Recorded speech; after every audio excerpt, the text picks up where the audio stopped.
ইসলামী তরিকা কি সঠিক? যে আগে সালাম, তারপরে অনুমতি। কারণ অনুমতি চাওয়াটা হচ্ছে কথা, আর কথার আগে দোয়া, সালাম, জি, অভিবাদন। কিন্তু আর একটি মত বলছে ওয়াফিহি রাদ্দুন, এই হাদিসে খণ্ডন রয়েছে আলামান কালা, ওইসব লোকের মতের যারা বলেছে যে ইউকাদ্দামুল ইস্তিজান, অনুমতি আগে চাইবেন। তাহলে একদল ফোকাহা এই ফতোয়া দিয়েছেন যে আগে অনুমতি তারপরে সালাম। এই হাদিস তার কি করে? বিপরীত প্রমাণ করে, তার মানে ভুল ফতোয়া। তাহলে তাহলে দ্বিতীয় মত এটা হয়ে গেল। তৃতীয় মত আলামান কাল, আরেক দল বলেছেন তাদের খণ্ডন, ইন ওয়াকাত আইনুহু আলা সাহিবিল মানজিলি কাবলা দুখুলি বাদা বিস সালাম ওয়া ইল্লা বিল ইস্তিজান, যদি অনুমতি চাওয়ার আগেই, অনুমতি চাইনি সালামও দেয়নি, দেখা হয়ে গেছে সামনাসামনি, গেট খোলা আছে, আর অনুমতি চাওয়া আর সালাম দেওয়ার আগেই নজর পড়ে গেছে ওর উপর, বাড়িওয়ালার উপর, তাহলে কি করতে হবে? যখন দেখা হয়ে গেছে তাহলে সালাম দেবেন, আর তারপরে অনুমতি চাইবেন। সালাম আলাইকুম, দেখা যখন হয়ে গেছে, সালাম আলাইকুম, ঢুকতে পারি, এরকম। এটা আর একটি তৃতীয় মত। আর এর বিপরীত যদি হয় যে দেখা হয়নি, তাহলে অনুমতি চেয়ে তারপরে সালাম দেবেন।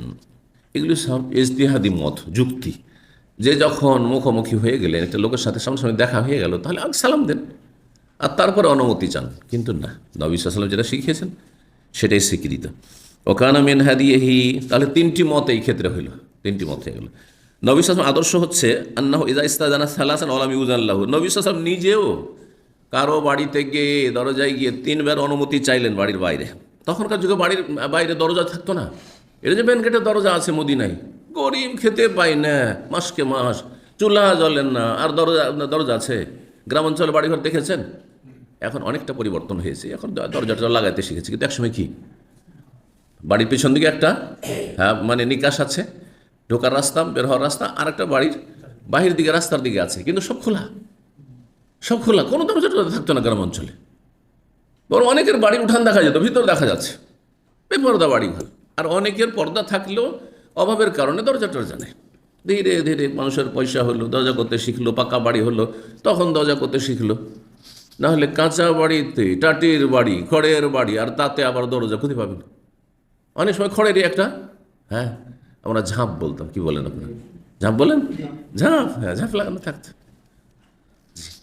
সাধারণত লাগানো থাকতো না, ওটা ওই যে শ্রীগাল শিয়াল এসব ঢুকে যাবে আর মুরগি টুরগি নেপাল যাবে, সেই জন্য ওইটা লাগাইতো। জি, না হলে ও থেকে চোর থামে, কিছু থামবে না। জি, আল্লাহু আকবার, মানুষকে আল্লাহ কত সচ্ছল করেছেন এখন। জি, আপনাদের মতো যারা অনেকে নিউ জেনারেশন আছেন মনে করছেন যে এগুলো কোন কালের কথাই হচ্ছে না। গ্রামাঞ্চলে আছে না? নেই? এখন আছে, দরজা দরজা খোলা, তাই না? আছে, অল্প আছে। বাথরুম ছিল না বাসতলায়, মাঠে ঘাটে, রাতের অন্ধকারে মহিলারা একদল যাচ্ছে আর গল্প করছে আর বাথরুম করছে, এইসব ছিল। আল্লাহুল মুস্তাআন।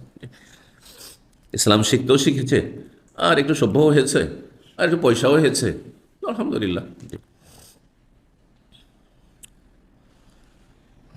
যদি অনুমতি দেওয়া হইতো তো প্রবেশ করতেন, না হলে ফিরে যেতেন। ওয়া হুয়া রাদ্দুন আলা মান ইয়াকুল, এটা হচ্ছে ইসলাম। তাহলে যে গেলেন আর অনুমতি দিল, না হলে কি করবেন?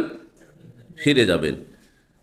আর আরও দুটি মত এই ক্ষেত্রে রয়েছে, দুটো মত উল্লেখ। ওয়া হুয়া রাদ্দুন আলা মান ইয়াকুল, এতে খণ্ডন রয়েছে এই মাসলায় ওই সব লোকদের ওপর, নবী সাল্লাল্লাহু আলাইহি ওয়াসাল্লাম যে এই সুন্নত, যে অনুমতি চাইলেন, অনুমতি পেলেন, আর যদি দেখেন যে কোনো সাড়া শব্দ এলো না তিনবারের পরে, তাহলে আপনি ঘুরে চলে এসেন, আর কোনো পায়তারা করবেন না, কোনো পথ খুঁজবেন না ঢোকার। কিন্তু আর একদল কি বলছেন, ইন জান্না আন্নাহুম ইন লাম ইয়াসমাউ যাদা আলা সালাস, যদি ধারণা হয় যে তিনবার ডাক দিলাম ঠিকই, কিন্তু মনে হয় আওয়াজ পৌঁছেনি, ভিতরে ঘরে আছে হয়তো, আমার আওয়াজ পৌঁছেনি, তাহলে আরও বেশি 4 বার 5 বার 7 বারও ডাকতে পারেন, বলতে পারেন।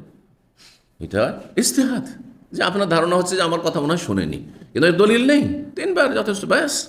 সুতরাং এই মতটিও ভুল।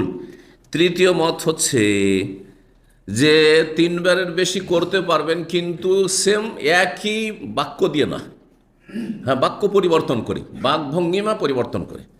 যেমন 3 বার বলেন আসসালামু আলাইকুম আদখুল, আসসালামু আলাইকুম ভাই আসতে পারি, একটু পরে আসসালামু আলাইকুম আসতে পারি, আসসালামু আলাইকুম আসতে পারি, তারপরে বাড়াইতে পারে আসসালামু আলাইকুম কী ব্যাপার, বাড়িতে কেউ নাই নাকি?